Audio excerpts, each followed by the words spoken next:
தமிழ்நாடு காங்கிரஸ் கமிட்டியோட தலைவர் செல்வ பெருந்தகை இன்று காலை தனது சமூக வலைதளங்கள்ல ஒரு ட்வீட் ஒன்றை பதிவிடுகிறார்.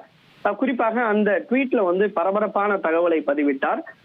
தனது வீட்டிற்கு மணிமங்கலத்தில் இருக்கக்கூடிய தனது வீட்டிற்கு வருமான வரித்துறை அதிகாரிகள் சிலர் தன்னை சட்டவிரோதமாக சிறைப்பிடித்து வைத்திருப்பதாகவும் தனது அரசியல் தொடர்பாக தனது முடக்க நினைப்பதாகவும் அவர் குறிப்பிட்டிருந்தார்.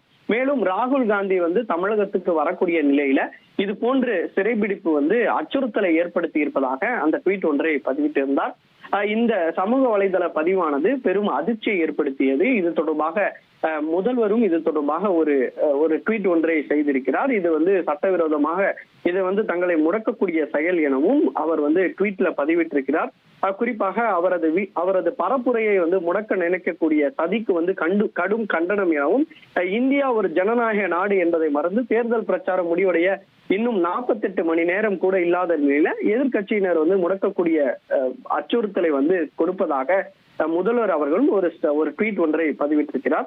இந்த நிலையில தான் தற்போது வருமான வரித்துறை தரப்புல ஒரு தகவலானது தெரிவிக்கப்பட்டிருக்கிறது. தாங்கள் செல்வ பெருந்தகை தொடர்புடைய இடங்கள்ல எந்த விதமான சோதனையும் மேற்கொள்ளப்படவில்லையும் அவரது வீட்டருகே சென்று வேறொரு இடத்திற்கு சென்று விட்டதாகவும் ஒரு தகவலானது தெரிவிக்கப்பட்டிருக்கிறது.